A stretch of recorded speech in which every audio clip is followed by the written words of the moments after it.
출애굽기 27장 20절 21절 제가 대표로 봉독하겠습니다. 너는 또 이스라엘 자손에게 명령하여 감나무로 짠 순수한 기름을 등불을 위하여 내게로 가져오게 하고 끊이지 않게 등불을 켜되 아론과 그의 아들들로 회막안 증거계 앞 휘장 밖에서 저녁부터 아침까지 항상 여호와 앞에 그 등불을 보살피게 하라. 이는 이스라엘 자손이 대대로 지킬 규례이니라. 아멘. 네, 오늘 본문은 등불의 연료와 또 그 사용 방법에 대한 규례를 말씀해 주고 계십니다. 하나님은 앞서 25장에서 25장 31절에서 40절 말씀에서 등잔대 제작에 대한 그런 계시의 말씀을 주셨습니다. 하나님께서는 등잔대를 한 덩어리의 순금으로 만들게 하셨습니다. 받침대와 연결되어 있는 가운데 기둥에는 좌우로 각각 3개씩 6개의 줄기가 뻗어서 총 7개의 가지로 이루어지도록 그렇게 제작하도록 그렇게 말씀하셨습니다. 또한 그 각 등잔의 받침은 꽃받침 모양으로 살구꽃 형상으로 만들도록 말씀하셨습니다. 등불은 성막 안에 빛을 비치게 합니다. 그래서 제사장들은 저녁부터 아침까지 항상 그 등불을 보살펴야 합니다.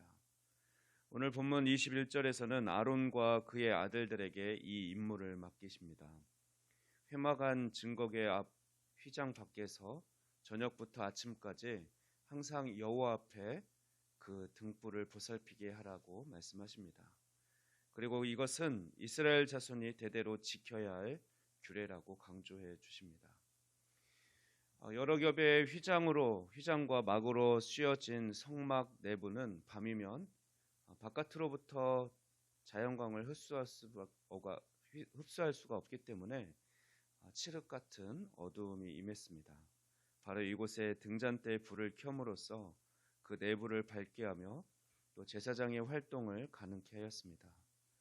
이처럼 등불은 죽어버린 것 같은 실내에 생명이 넘치는 곳으로 만드는 역할을 합니다. 결국 이 등잔대는 죄로 인해 어두워진 인간의 양심과 세계를 밝히시기 위해서 오신 예수 그리스도와 또 그분의 빛을 받아 이 땅의 빛으로 살아가는 우리 성도들을 예표하는 기물인 것입니다.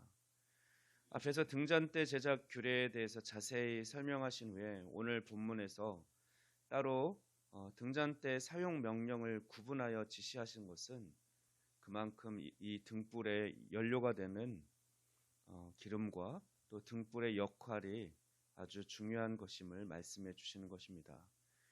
20절 말씀 보면 등불은 감람을 짠 그 기름으로 그 순수한 기름, 순수한 올리브유를 사용케 하셨습니다. 이 기름을 이스라엘 자손들에게 명령해서 등불을 위해서 떨어지지 않게 계속 가져올 수 있도록 그렇게 명령하고, 그래서 그 등불이 항상 켜질 수 있도록 그렇게 말씀하셨습니다. 등불 기름의 재료가 되는 감람 열매는 지방 함유량이 60% 이상으로 어느 열매보다 많은 기름이 추출됩니다. 그리고 그 질 또한 맑고 또 향기가 좋아서 고대로부터 향유나 또는 식용유로 사용되어 왔습니다. 성경에서 이러한 감람유는 순수한 신앙을 상징합니다. 성막 내에서 불빛을 밝힐 유일한 기름으로 규정된 감람유. 올리브유의 이러한 특성은 빛 대신 예수 그리스도의 순결과 더불어 빛으로 살아가야 할 그리스도인들의 그런 심성과 또 삶이 순전해야 함을 잘 나타내 줍니다. 한편 우리에게는 그리스도의 복음의 빛을 비출 자격이 사실 처음부터 있었던 것은 아닙니다. 그러나 하나님의 무조건적인 선택으로 인해서 우리는 빛을 전달하는 자로 부르심을 받았습니다. 이러한 은혜를 얻은 자는 당연히 그리스도의 성품을 닮아 순수한 양심과 인격 그리고 그 삶이 준비되어야 합니다. 만약 우리에게 거짓과 술수 또 이기심과 부패한 마음이 가득하다면 우리는 더 이상 그 빛을 전하는 도구로 쓰임 받을 수 없을 것입니다. 그 빛을 잃게 될 것입니다. 하나님과 만나는 증거계 앞에 위치한 등잔대와 같이 우리는 하나님 앞에서 생활해야 하는 자이며 항상 말씀에 비추어 우리의 모습을 돌아보고 점검해야 하는 것입니다. 그럴 때 우리는 예수 그리스도의 빛을 반사하는 오늘날의 등불이 될 것입니다. 예수님께서는 예수님을 따르는 많은 무리에게 마태복음 5장 14절에서 16절 말씀에서 이렇게 말씀하셨습니다. 너희는 세상의 빛이라. 산 위에 있는 동네가 숨겨지지 못할 것이요 사람이 등불을 켜서 말 아래에 두지 아니하고 등경 위에 두나니 이러므로 집안 모든 사람에게 빛이 있느니라. 이같이 너희 빛이 사람 앞에 비치게 하여 그들로 너희 착한 행실을 보고 하늘에 계신 너희 아버지께 영광을 돌리게 하라. 예수님께서는 제자들에게 너희는 세상의 빛이 되라가 아니라 너희는 세상의 빛이다 라고 선포해 주셨습니다. 그리고 너희 빛을 사람 앞에 비치라고 말씀하셨습니다. 그래서 너희 착한 행실을 보고 하늘에 계신 아버지께 영광을 돌리게 하라고 말씀하십니다. 이것이 영적 이스라엘 백성에게 내려진 하나님의 영원한 명령인 것입니다.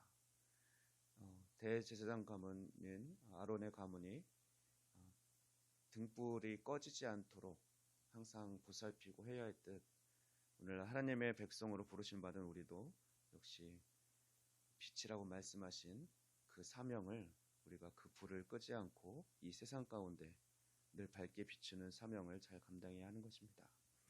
이제 말씀을 정리합니다. 우리는 오늘 본문을 통해서 이스라엘 백성들이 지켜야 할 등잔대와 관련한 영원한 규례를 살펴보았습니다.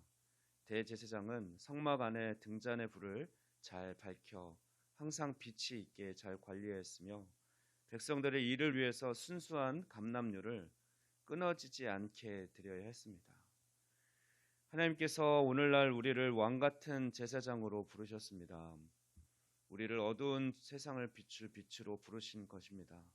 그러므로 우리가 이 세상의 비침을 기억하고 날마다 빛의 자녀답게 살아감으로써 하나님께 영광 돌리는 삶을 살아가야 할 것입니다. 저와 여러분이 그런 삶을 살아갈 수 있기를 축원합니다. 기도하겠습니다. 우리를 빛으로 부르신 주님 감사합니다. 우리에게 선한 것이 없지만 예수 그리스도를 통해 우리가 빛을 회복하게 하시고 또한 그 빛을 세상 가운데 비춰 하나님께 영광 돌리기를 원하시는 주님을 찬양합니다. 우리에게 맡겨주신 귀한 사명을 우리가 잊지 않게 하시고 또한 우리 연약함을 잘 아시는 성령님, 우리 빛이 꺼지지 않게 늘 깨어있는 삶, 선한 삶을 살아갈 수 있도록 우리의 연약함을 도와주시고 친히 인도하여 주시옵소서. 우리 연약한 삶을 통해서도 또한 주께로 돌아오는 그런 자들과 또 하나님께 영광 돌리는 자들이 있기를 원합니다. 우리의 삶이 그런 복된 삶이 되게 복음의 통로가 되게 사용하여 주시옵소서. 감사드리며 이 모든 말씀 우리 주 예수 그리스도의 이름으로 기도하옵나이다. 아멘.